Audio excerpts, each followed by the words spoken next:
Students, मैंने आज आपके सामने एक बात शेयर करना चाहता हूँ कि स्कूल में मैंने बहुत सारे चीज़ों को ऑब्ज़र्व किया है। टीचर से मिला हूँ, आप स्टूडेंट से मिला हूँ, और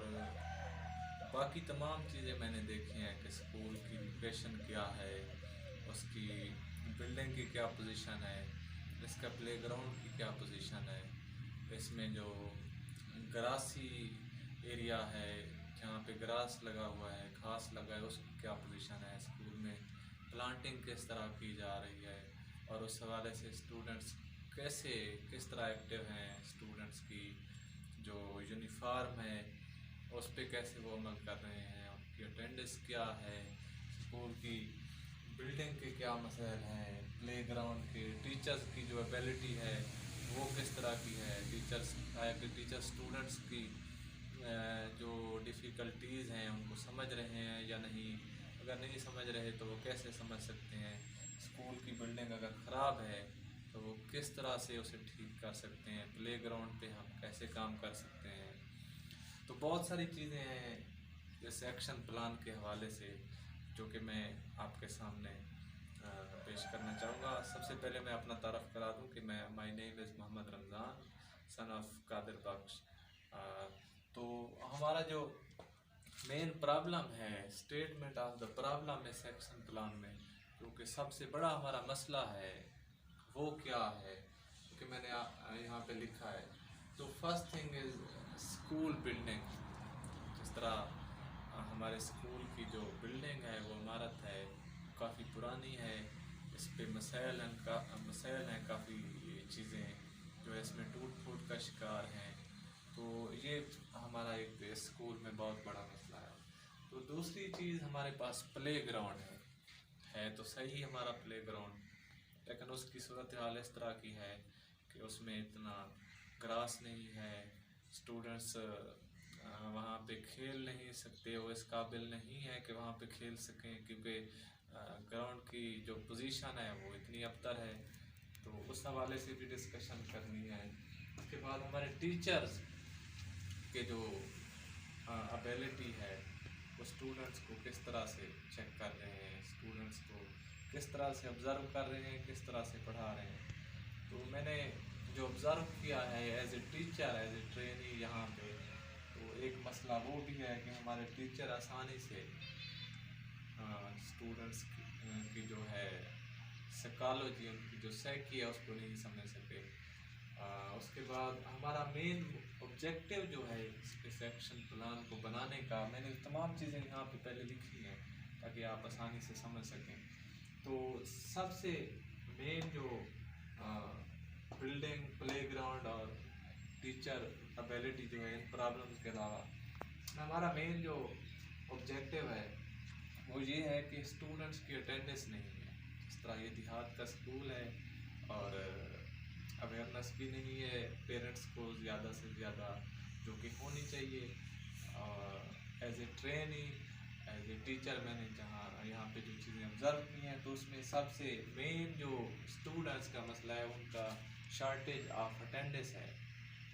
बहुत ज़्यादा छुट्टियाँ हैं स्टूडेंट्स की, अगर एक दिन में 5 नहीं आ रहे तो दूसरे दिन 7 नहीं आ रहे, तीसरे दिन 10 नहीं आ रहे, तो ये मसला है। उसके बाद रूल्स एंड रेगुलेशन नहीं है, स्टूडेंट्स कवानीन पे अमल नहीं कर रहे, किस तरह आपने क्लास में बैठना है, किस तरह टीचर से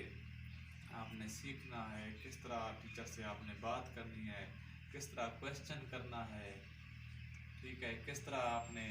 माहौल को साफ़ करना है, किस तरह आपने आपका way of walking, way of talking, ये सब चीज़ें जिसे हम हवा से खमसा कह सकते हैं, तो इस चीज़ की कमी है यहाँ पे। उसके बाद तीसरी चीज़, यहाँ पे कोई ख़ासा डिसिप्लिन नज़र नहीं आया। एज ए टीचर बहुत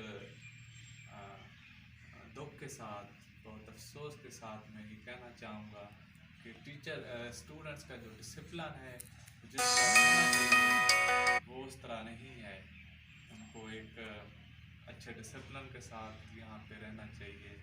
तो वो चीज़ जो है मुझे कम नज़र आई। इसके बाद मेन चीज़ ये है कि टाइम टेबल, जिस तरह ये देहात का स्कूल है, 8 बजे स्कूल स्टार्ट होता है। कुछ स्टूडेंट्स 8:15, 8:30, 9, हालांकि कुछ ऐसे स्टूडेंट्स हैं जो 9:30, 10 बजे भी आते हैं। तो it is a main problem that we must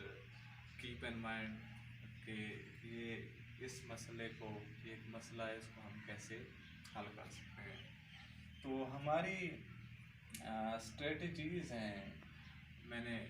यहाँ पे कुछ चीज़ें हैं, स्ट्रेटजीज़ हैं जो मैंने यहाँ पे शेयर की हैं कि ये जो प्रॉब्लम्स हैं इनको हम कैसे हल कर सकते हैं,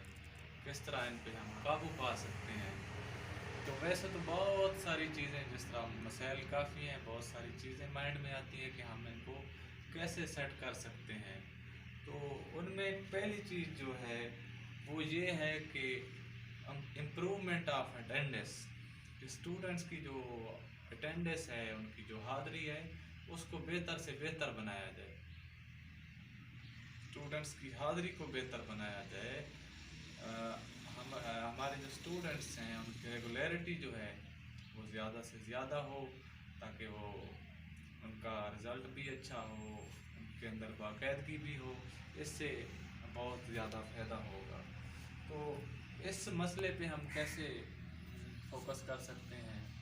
इस मसले को हम इस पे कैसे काबू पा सकते हैं अटेंडेंस पे। तो इसमें बहुत सारी चीज़ें आ जाती हैं। आप स्टूडेंट्स को अवेयर करें, उनके पेरेंट्स को अवेयर करें, उनको कॉल करें। जब स्टूडेंट्स नहीं आ रहे, उनके बच्चे नहीं आ रहे, उनको आप कॉल करें कि क्यों नहीं आ रहे, अगर अटेंडेंस का कोई मसला बढ़ रहा है,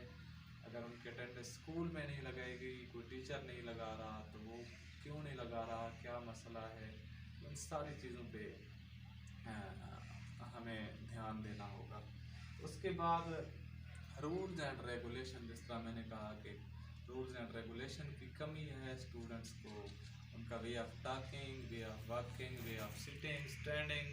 एवरीथिंग, उनकी जो वर्दी है, कपड़े उनके, उनका हेयर स्टाइल है, उनके बाल हैं, उनके शूज़ हैं, ये सब चीज़ें, इन सब चीज़ों का उन्हें पता होना चाहिए डिसिप्लिन के साथ कि किस तरह हमने स्कूल में रहना है, किस तरह स्कूल से निकल के हमने बाहर जाना है, किस तरह सड़क पे चलना है, किस तरह इवन कि आपने घर किस तरह रहना है, यहाँ तक कि सब चीज़ों का पता उन्हें होना चाहिए। तो तीसरी स्ट्रेटजी ये थी मेरी कि एक रेगुलर रजिस्टर बनाया जाए, टीचर्स का और स्टूडेंट्स का भी। इसमें तमाम जितने मंथ हैं उन सब की हाज़िरी होनी चाहिए, ताकि पता चले कि कितना, कौन सा स्टूडेंट कितना रेगुलर है, कौन सा रेगुलर नहीं है, और क्या वजह है कि वो रेगुलर नहीं है, टीचर रेगुलर हैं या नहीं है, अगर टीचर कोई छुट्टी कर रहा है तो वो क्यों कर रहा है, क्या मसाइल हैं, पिछले महीनों में आ, आ, कितनी छुट्टियां की हैं टीचर ने। तो इस मसले पे काबू पाना होगा। इसके लिए कुछ स्ट्रेटजीज़ हैं कि आप स्टूडेंट्स को जिस तरह आप कह सकते हैं कि जो बच्चा ज़्यादा रेगुलर होगा उसे at the end of the year और at the end of the month उसे इनाम दिया जाएगा, तो थोड़ा बहुत इनाम रख दें ताकि स्टूडेंट रेगुलर हों। और इसी तरह टीचर का भी अवार्ड होना चाहिए, जो कि साल में ज़्यादा रेगुलर होगा उसे भी अवार्ड दिया जाएगा और उन्हें इस हवाले से अवेयर किया जाएगा। तीसरी चीज़ ये है कि स्कूल टाइमिंग का मसला है। इस तरह देहातों में स्कूल हैं तो यहाँ पे स्टूडेंट्स लेट आते हैं, टाइम से 1 घंटा, आधा घंटा, इवन कि कुछ टीचर्स भी लेट आते हैं। तो इन चीज़ों को जहन में रखना है कि टीचर लेट क्यों आते हैं, स्टूडेंट्स लेट क्यों आते हैं, उनको किस तरह टाइम टेबल उनका सेट करना है, टाइम को मैनेज कैसे करना है, कौन सी स्ट्रेटजीज़ हैं जो कि हम अप्लाई करेंगे तो हमारा जो रेगुलरिटी है स्टूडेंट्स की एंड टीचर्स की एट द टाइम कि वो पहुंच रहे हैं, नहीं पहुंच रहे, क्यों नहीं पहुंच रहे, और क्या हम चीज़ें हैं जिनको हम फॉलो करें, जिनको हम अप्लाई करें कि टाइम पे हमारे स्टूडेंट्स भी आ सकें और टाइम पे जा सकें, और इसी तरह हमारे टीचर्स भी आ जा सकें। तो इस हवाले से एक और चीज़ मैंने यहाँ पे लिखी है कि एक लिस्ट बनाएं आप, जिसमें तमाम चीज़ें जो कि स्कूल में यूज़ होती हैं, रेगुलरिटी होती है, उसमें आपका डिसिप्लिन होता है, स्कूल टाइम है, वो तमाम चीज़ें लिस्ट में लिखें और स्टूडेंट्स को बताएं, टीचर्स को बताएं, ताकि वो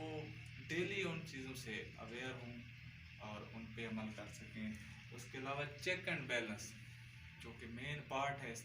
डिस्कशन का, कि चेक एंड बैलेंस होना चाहिए कि आज स्टूडेंट नहीं है, आज टीचर नहीं आया, आज एक स्टूडेंट सही डिसिप्लिन के साथ नहीं आया, आज एक स्टूडेंट वर्दी के साथ नहीं आया, उसने आज अच्छे जूते नहीं पहने, उसका हेयर स्टाइल नहीं है सही, दुरुस्त नहीं है, उसके बाल जो हैं वो अच्छे नहीं है, कटिंग सही नहीं है, उसके कपड़े सही नहीं है, उसका वे ऑफ टॉकिंग नहीं है सही, वे ऑफ वॉकिंग नहीं है सही, उसकी बात करने का अंदाज़